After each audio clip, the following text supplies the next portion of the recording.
حصہ سوم، اور یہ کل 32 نمبر کا ہوگا۔ اس میں سوال نمبر 3 سے یہ والا حصہ آپ کا شروع ہو رہا ہوگا، اور اس سوال میں جو آپ کا پہلا سوال شامل کیا جائے گا وہ 2 عبارتیں دی جائیں گی، ان دونوں میں سے کسی ایک کی آپ نے تشریح کرنی ہوگی، ٹھیک ہے، اور یہ 5 نمبر کا سوال ہوگا۔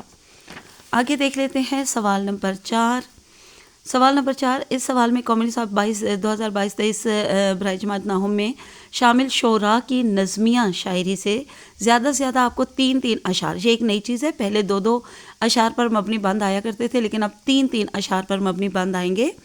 2 نظم پارے الگ الگ نظموں میں سے آپ کو دیے جائیں گے، جن میں سے کسی ایک نظم پارے کی آپ نے تشریح کرنی ہوگی، اور جو نئی بات شامل کی گئی ہے تشریح کے لیے، تو اس کی رہنمائی میں آپ کو کے لیے کر دوں بیٹا کہ آپ نے اچھی طرح یہ ذہن نشین رکھنا ہے کہ آپ نے جس بھی نظم پارے کی تشریح کرنی ہے نا، تو اس نظم پارے کے پس منظر اور اس نظم پارے میں جتنے بھی فنی محاسن ہیں، یعنی کہ شعری اصطلاحات، یہ میں نے لکھ بھی دیا، جتنی بھی اس میں موجود ہوں گی ان کی آپ نے ضرور نشاندہی کرنی ہے، اور آپ نے اس میں اپنی تشریح میں ان کا حوالہ ضرور دینا ہے۔ یہ بھی 5 نمبر کا آپ کا سوال آئے گا۔ اس کے بعد ہے سوال نمبر 5۔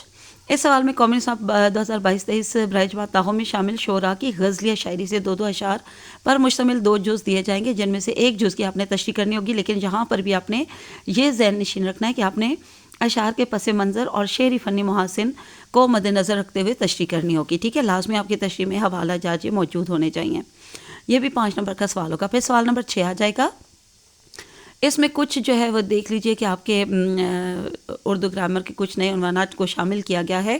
ایک تو پہلے اس میں روداد اور آپ بیتی ہی آیا کرتے تھے، اور ان دونوں دی جاتی تھی، دونوں میں چوائس ہوتی تھی کہ چاہے آپ روداد لکھ لیجئے چاہے آپ بیتی لکھ لیجئے، لیکن اب یہاں پر سفر نامہ پر مبنی روداد شامل کر دی گئی ہے۔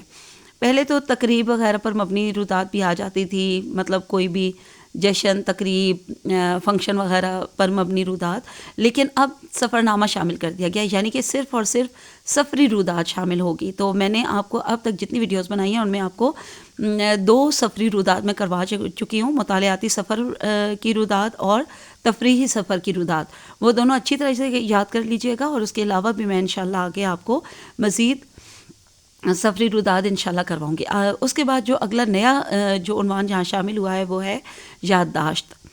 تو یادداشت اردو میں کہتے ہیں، انگلش میں کہتے ہیں ڈائری رائٹنگ، تو میں نے اوپر لکھ بھی دیا ڈائری لکھنا۔ تو آپ اس کو ذہن میں رکھیے گا، مجھے معلوم ہے کہ آپ کے لیے یادداشت شاید کچھ بچوں کے لیے نیا لفظ ہوگا یا پڑھا ہوا بھی ہوگا، تو یادداشت سے مراد ڈائری لکھنا شاید آپ کے ذہن میں نہ ہو، تو اب آپ ذہن نشین رکھیے کہ یادداشت کا مطلب ہے کہ کوئی بھی آپ نے اپنی ڈائری میں جو یادگار واقعہ یا یادداشت لکھی ہوئی ہے اس کو جو ہے وہ آپ نے تحریر کرنا ہوگا، ٹھیک ہے۔ اور اس کے علاوہ اس سوال کے تحت آپ کو 2 موضوعات میں سے کسی ایک کو تحریر کرنا ہوگا۔ یہاں پہ آپ کے پاس چوائس ہوگی، یا تو ایک سفری روداد اور ایک یادداشت آئی ہوئی ہوگی، اور ان دونوں میں سے آپ نے کوئی ایک لکھنی ہوگی، یا سفری روداد اور کوئی بھی آپ بیتی جو کہ بے جان اشیاء کے بارے میں ہوتی ہے، یہ آئی ہوئی ہوں گی، اور ان دونوں میں سے آپ نے ایک کرنی ہوگی، چاہے آپ بیتی کریں چاہے روداد کریں، اور یا پھر یادداشت اور آپ بیتی آئی ہوئی ہوگی، اور ان میں سے کوئی سی ایک آپ نے کرنی ہوگی۔ یعنی یہاں پہ آپ کے پاس ان تینوں ٹاپکس میں سے 2 کوئی سے بھی ٹاپک پر مبنی سوال ہوں گے، تو آپ نے ان میں سے کوئی سا بھی ایک کرنا ہوگا، ٹھیک ہے۔ تو یادداشتیں بھی میں بیٹے آپ کو 2 عنوانات پر کروا چکی ہوں، اور آگے بھی انشاءاللہ اور کروا دوں گی۔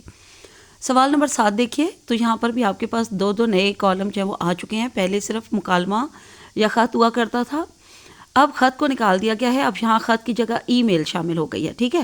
تو انگلش میں 9th کلاس میں ای میل پہلے سے ہی موجود ہے، لیکن اردو میں ای میل لکھنا جو ہے وہ اب شامل کر دیا گیا ہے۔ اور جو ایک اور نیا وہ عنوان ہے وہ کالم ہے۔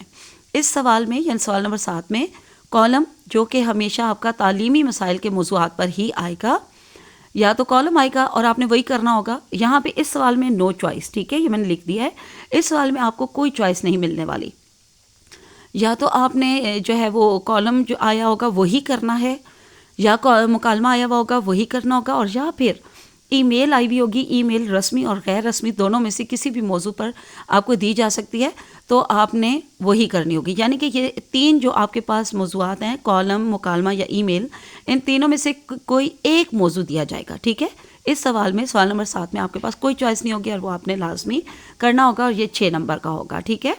تو یہ اچھی طرح سے آپ ذہن میں رکھیے گا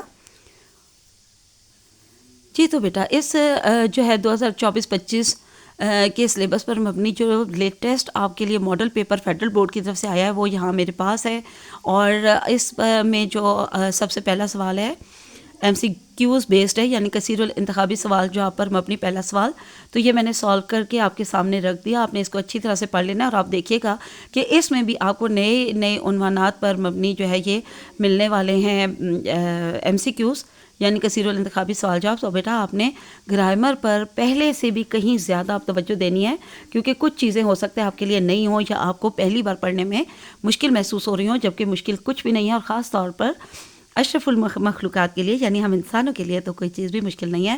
تو انشاءاللہ آپ یہ سب کر لیں گے، بس توجہ کی بے حد ضرورت ہے. ٹھیک ہے، سب سے پہلے ہے ہمارے پاس جملہ احمد کی گھڑی بہت قیمتی ہے.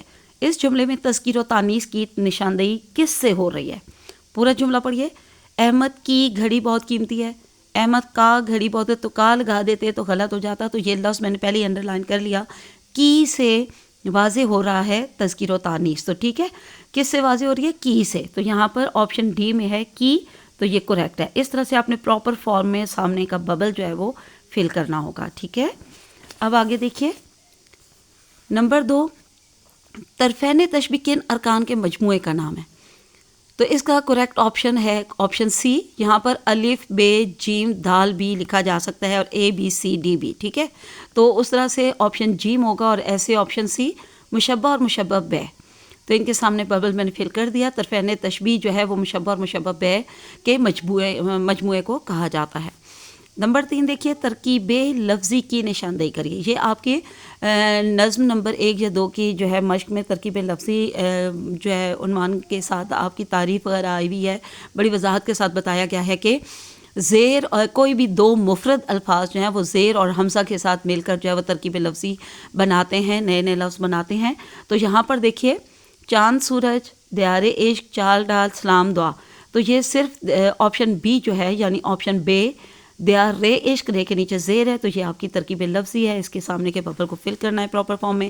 اس کے بعد نمبر 4 پہ دیکھیے، جس نظم میں کسی زندہ بادشاہ، سرکاری عہدیدار، وزیر، مشیر کے کارنامے بیان کیے جائیں کیا کہتے ہیں اسے؟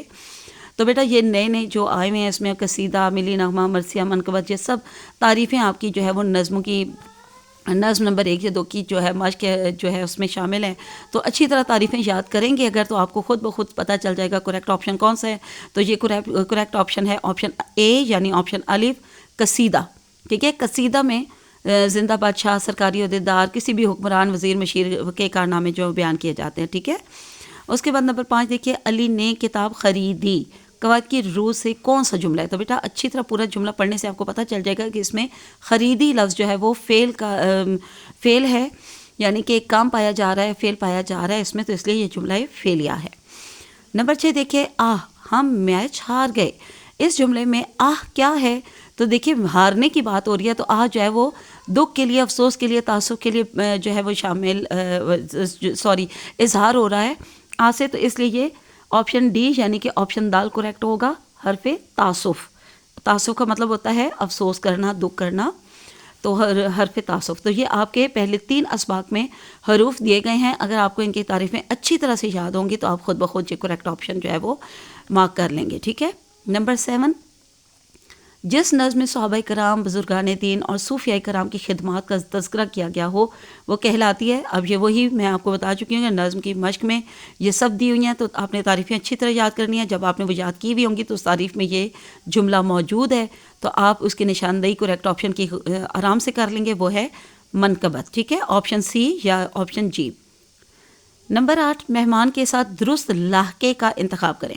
آپ کے سبق کے ایک مشق میں سابقے اور لاحقے شامل کر دیے گئے ہیں، اسی لیے یہ دیکھ لیجئے کہ آپ کے ایم سی کیوز میں بھی یہ شامل ہے. تو لاحقے کیا ہے؟ لاحقے جو بعد میں ایک لفظ جو ہے وہ لاحق کیا جاتا ہے دیے گئے الفاظ کے ساتھ، بعد میں جو لفظ جوڑا جاتا ہے، لاحق کیا جاتا ہے، اسے کہا جاتا ہے. تو انہوں نے کیا پوچھا؟ مہمان کے ساتھ درست لاحقے کا انتخاب کریں. تو مہمان کے ساتھ ہمیشہ نواز کا بعد میں اضافہ کیا جاتا ہے، یا نواز لفظ کو لاحق کیا جاتا ہے. تو آپشن ڈی کریکٹ ہے، یعنی آپشن دال، مہمان نواز. ٹھیک ہے، نمبر 9، لڑکی نے دوپٹہ پہنا، قواعد کی روح سے غلطی کی نشاندہی کریں. تو اس کا کریکٹ آپشن ہے آپشن اے یعنی آپشن الف، روزمرہ کی. کیونکہ روزمرہ میں جو ہم زبان استعمال کرتے ہیں ہم اس میں کبھی بھی پہنا نہیں بولتے، بلکہ کہتے ہیں لڑکی نے دوپٹہ اوڑھا، میں نے دوپٹہ اوڑھا، اس نے دوپٹہ اوڑھا، لڑکی نے دوپٹہ اوڑھا. تو اس لیے یہ روزمرہ کی جو ہے وہ غلطی ہے. اب آگے دیکھ لیتے ہیں نمبر 10. تعجب اور حیرانی کے موقع پر استعمال ہونے والے حروف کہلاتے ہیں. اب دیکھیے حروف سے بار بار آ رہے ہیں، یہ تیسرا آ رہا ہے، تو آپ نے حروف کی تعریف بہت اچھی طرح سے یاد کرنی ہے. تو تعجب اور حیرانی کن میں پائی جاتی ہے؟ وہ حروف استعجاب میں پائی جاتی ہے. ٹھیک ہے، آپشن بے یا آپشن بی کریکٹ ہے. نمبر 11. دل میں ایک لہر سی اٹھی ہے ابھی، کوئی تازہ ہوا چلی ہے ابھی. شعری اصطلاح میں یہ شعر کہلائے گا مطلع. آپشن سی کریکٹ ہے، یعنی آپشن جیم. تو یہ کیسے؟ اس لیے کہ اس میں قافیہ اور ردیف دونوں موجود ہیں. ٹھیک ہے، اٹھی اور چلی یہ قافیہ ہے دونوں، یہ دونوں الفاظ جو ہیں ہم آواز ہیں، تو اس لیے اس میں قافیہ بھی موجود ہے ابھی، ہے ابھی. یہ جو ہے ایک ہی لفظ جو ہے وہ بار بار دہرایا جا رہا ہے، ہو بہو وہی الفاظ جو ہے وہ دہرائے جا رہے ہیں، تو یہ ردیف ہوئی. تو ایسا شعر جو ہم قافیہ و ہم ردیف ہوتا ہے وہ مطلع کہلاتا ہے. ٹھیک ہے، تو یہ مطلع ہے. آگے نمبر 12 دیکھیے. جس غزل میں ردیف نہ ہو کہلاتی ہے. جب ردیف ہے ہی نہیں تو پھر وہ کیا کہلائے گی؟ غیر مردف غزل. تو غیر کا مطلب ہوتا ہے کہ بغیر. ٹھیک ہے، تو ردیف کے بغیر جو غزل ہوگی وہ غیر مردف غزل کہلائے گی. آپشن بھی کریکٹ ہے. نمبر 13 میں دیکھیے. کھا کھا کے اوس اور بھی سبزہ ہرا ہوا تھا، موتیوں سے دامن صحرا بھرا ہوا. تو اس مصرے میں مستعار منہو کیا ہے؟ اوس سے لیا گیا ہے، تو اوس تو ہوگا مستعار لہو. تو کیا ہے اس میں؟ آپشن ڈی یعنی آپشن دال کریکٹ ہے، موتیوں. موتیوں اس میں مستعار منہو ہے. آگے دیکھیے. اچھا، یہ اوس کے لیے لیے گئے ہیں نا، موتیوں کا لفظ جو اوس کے لیے استعمال ہوا ہے. ٹھیک ہے، تو موتیوں مستعار منہو کہلائے گا. نمبر 14 دیکھیے. کلیم مسجد میں اکیلا ایسے بیٹھا تھا جیسے قفس میں مرغے نو گرفتار. ٹھیک ہے، جیسے قفس میں مرغے نو یعنی کہ نیا مرغہ جیسے گرفتار کر کے پنجرے میں ڈال دیا جائے، پکڑ کے پنجرے میں ڈال دیا جائے. تو لفظ جیسے ہمیں بتا رہا ہے کہ یہ تشبیہ ہے. اس کو کریکٹ آپشن الف یا آپشن اے تشبیہ. آخری دیکھتے ہیں. بے قدر کود پڑا آتش نمرود میں عشق، عقل ہے محو تماشائے لبے بام ابھی. غزل کے جب آپ غزلیں پڑھیں گے تو ان کی مشق میں جو ہے یہ یہ صنعتیں موجود ہیں. تو ان میں صنعت تلمی آپ پڑھیں گے تو آپ کو پتہ چلے گا کہ کسی بھی مشہور واقعے، تاریخی واقعے یا آیات و احادیث کے حوالے جن اشعار میں موجود ہوتے ہیں تو وہ جو ہے وہ ان میں تلمی انہیں کہا جاتا ہے، یعنی صنعت تلمی اس میں موجود ہے. تو آپ سے یہاں پوچھا گیا ہے کہ شعر میں کون سی صنعت استعمال کی گئی ہے. تو یہاں دیکھیے آتش نمرود تاریخی واقعے کا یہاں پہ بیان ہے. بادشاہ نمرود نے جو آتش یعنی کہ آگ بھڑکائی تھی حضرت ابراہیم علیہ السلام کو اس میں ڈالنے کے لیے، تو یہ تاریخی واقعے کا یہاں پر حوالہ ہے، اس لیے یہ صنعت تلمی ہے. جی تو اسٹوڈنٹس اب آگے جو ہے وہ تفصیلی پورا پیپر ہے، حصہ دوم اور سوم پر مبنی. تو میں اب آپ کو مزید آگے سمجھانے کا کام نہیں کرتی، یہ تمام سوالات سمجھا چکی ہوں، لیکن ایک بار آپ کو میں جلدی سے یہ پیپر دکھا دیتی ہوں. آپ دیکھ لیجئے. سوال نمبر 2 کا حصہ الف، پھر اس کے نیچے دیے گئے یہ سوال جواب. پہلے 7 سوال لازمی ہیں اور آخری 8واں سوال جو ہے اس میں چوائس ہے. پہلا سوال ہے کہ عبارت کا مرکزی خیال لکھیں یا اس عبارت کی تلخیص کریں، یعنی آخری سوال میں چوائس ہے کہ ان دونوں میں سے آپ کوئی سب یہ کر سکتے ہیں. تلخیص میں نے آپ کو کروائی ہوئی ہے، 2 پیراگراف 2 عبارتوں کی تلخیص میں نے کروائی ہے. تلخیص کا مطلب ہوتا ہے 1/3 حصہ، یعنی مختصر کر کے آپ نے دی گئی عبارت کو مختصر کر کے آپ نے اپنے الفاظ میں اس کو مختصراً جب لکھیں گے 1/3 حصہ بنا کر تو وہ تلخیص کہلائے گی، اور اس کو اپنے الفاظ میں ایک تو لکھنا ہے لیکن آپ نے واقعات کی ترتیب کو چینج نہیں کرنا. پھر اس کے بعد حصہ شعر ہے. نظم و غزلوں میں سے ملا کے 5 اشعار دیے گئے ہیں، ان کے نیچے یہ جو ہے اشعار موجود ہیں، اشعار پر جو ہے سوالات بنا کر دیے گئے ہیں. ان سوالات کے آپ نے جواب انہی اشعار کی آپ نے تشریح اچھی طرح یاد کرنی ہے. ان کے مشکل الفاظ کے معنی بھی ضرور یاد کرنے ہیں. جب آپ کو معنی اور تشریح اچھی طرح آتی ہوگی تو ان کے معنی، مفہوم اور تشریح کے مطابق جو ہے ان سوالوں کے آپ نے جواب لکھ دینے ہیں. ٹھیک ہے، پہلے شعر کا مفہوم لکھیں. دیکھیں میں مفہوم بار بار آپ کو پہلے بھی میں نظم و غزلوں کی تشریحات کروائی ہیں تو مفہوم میں آپ کو لازمی کرواتی رہی ہوں. تو یہ سوال ایک کسی بھی شعر کا لازمی آئے گا، لازمی مفہوم پر مبنی سوال لازمی آتا ہے. آگے دیکھیے جو ہے وہ اس کے بھی دیکھیں جو ہے آپ کو 5 سوالوں کے جواب دینے ہیں. تو آپ کو پہلے 4 لازمی کرنے ہیں اور جو 5 ہیں اس میں سے 2 دیے گئے ہوں گے تو آپ نے کوئی سا بھی ایک کرنا ہے. ٹھیک ہے، آگے دیکھیے حصہ جیم ہے جس میں گرامر کے متعلق جو ہے یہ آپ کو سوال دیے گئے ہوں گے. تو یہ بھی آپ کو جو ہے کیسے دیا گیا ہوگا کہ پہلے ٹوٹل 4 سوال ہوں گے، پہلے 3 لازمی کرنے ہوں گے لیکن چوتھے میں آپ کو 2 سوال دیے جائیں گے جن میں سے کسی ایک کا آپ نے جواب دینا ہے. ٹھیک ہے، تو یہ دیکھیے ساتھ تھوڑی تھوڑی میں نے وضاحت بھی کر دی تھی. یہ والا جو سوال ہوتا ہے نا ترکیب نحوی پر مبنی، یہ 2 حصوں میں ہوتا ہے اور ایک نمبر کا، یعنی ٹوٹل 2 نمبر کا ہوتا ہے اور ان میں سے 1 نمبر کا ہوگا کہ نحوی شناخت کریں. علی محنتی ہے، یہ جملہ اسمیہ ہے، تو آپ نے یہ ضرور لکھنا ہے کہ یہ جملہ کون سا ہے. تو آپ کو پتہ ہے جملہ اسمیہ اور جملہ فعلیہ میں سے ہی کسی جملے کی جو ہے وہ ترکیب نحوی دینی آتی ہے. تو یہاں پر میں نے لکھ دیا ہے کہ علی محنتی ہے جو ہے یہ جملہ اسمیہ ہے. تو آگے اس کے اجزائی ترکیب بھی آپ نے جو ہے الگ الگ کر کے لکھنے ہوں گے، تب اس کی ترکیب نحوی بن جائے گی. تو جملہ اسمیہ کے جو اب یہ دیکھیے علی محنتی ہے 3 الفاظ ہیں. تو علی جو ہے وہ مبتدا ہے، محنتی خبر ہے اس کے بارے میں، اور ہے فعل ناقص ہے. ٹھیک ہے، تو یہ جملہ اسمیہ کے میں نے اجزاء لکھ بھی دیے ہیں. تو آگے بھی آپ دیکھ لیجئے، آپ نے خود پہچان کرنی ہے ان کی. پھر اس کے بعد حصہ سوم ہے، تو یہاں پر بھی آپ دیکھ لیجئے عبارتیں 2 دی ہوں گی تشریح کے لیے، کسی ایک کا آپ نے تشریح کرنی. پھر سوال نمبر 4 ہے، یہاں پہ 2 نظمیں الگ الگ جو ہیں وہ دیے، دونوں نظموں میں سے آپ کو 3 اشعار پر مبنی بند دیے گئے ہوں گے. یہاں پر آپ کو پہلا بند جو ہے وہ سب سے پہلی نظم حمد ہے، اس میں سے دیا گیا ہے، یا اس کی تشریح کریں، یا ایک اور آپ کو یہاں پہ نظم دی گئی ہے محنت کی برکات میں سے یہ دی گئی ہیں. یہ آپ کی NBF کی بک میں موجود ہے محنت کی برکات نظم، لیکن یہ ایک بہت لمبی نظم ہے. لیکن یہاں پر آپ کو جو NBF کی آپ کی اپنی درسی کتاب ہے اس میں سے مختصر جو ہے اشعار، کم اشعار دیے گئے ہیں، اور یہاں جو آپ کے پیپر میں اشعار ڈالے گئے ہیں یہ NBF کی بک میں سے لے کر نہیں دیے گئے بلکہ کسی اور بک میں سے ڈالے گئے ہیں. سوال نمبر 5 میں دیکھیے، تو غزلیہ جز کی تشریح کرنی ہے آپ نے. تو یہ 2 اشعار پر مبنی بند ہوگا. پہلا بند ہے جبھی سجدہ کرتے، یہ والا جو ہے سب سے پہلی غزل ہے، غزل نمبر 1 میر تقی میر کی، اس میں سے لیا گیا ہے. اور یا اس کی تشریح کرے، یا پھر آپ کو چوائس ہے آپ کے پاس کہ دوسری ایک نظم میں سے آپ کو بند دیا گیا ہے. یہ ناصر کاظمی کی نظم ہے، غزل ہے، ناصر کاظمی کی غزل نمبر 3 میں سے یہ بند دیا گیا ہے. یا اس کی کریں یا اس کی چوائس ہوگی آپ کے پاس. پھر سوال نمبر 6 ہے، ایک پرانی کتاب کی آپ بیتی تحریر کریں، یا ایک تفریحی سفر کی رودات تحریر کریں. تو آپ نے دیکھ لیا کہ تفریحی سفر کی یعنی کہ سفر پر مبنی رودات دی گئی ہے. ان میں آپ کے پاس چوائس ہے، یا آپ بیتی کریں یا پھر آپ رودات کریں. 6 نمبر کا یہ سوال ہوگا. اس کے بعد آخری سوال نمبر 7 جو ہے وہ ایک ہی عنوان پر آئے گا اور وہ لازمی ہوگا. تو یہ دیکھ لیجئے، یا وہ کالم پر آئے گا یا پھر مکالمے پہ اور یا پھر ای میل پہ. تو انہوں نے جو ماڈل پیپر میں شامل کیا ہے وہ کالم پر مبنی ہے. جدید ٹیکنالوجی کے تعلیم پر اثرات کے موضوع پر کالم تحریر کریں. تو کالم لکھنے آپ کو بہت اچھی طرح آنے چاہیے. میں نے آپ کو 2 یا 3 عنوان پر میں کالم کروا چکی ہوں، اور باقی بھی انشاءاللہ مزید تعلیم پر مبنی جتنے عنوانات پر ہو سکے میں آپ کو ضرور کرواؤں گی. تو یہ 5 نمبر کا سوال ہوگا. تو چلیے آج کے لیے اتنا کافی ہے. اللہ حافظ، فی امان اللہ.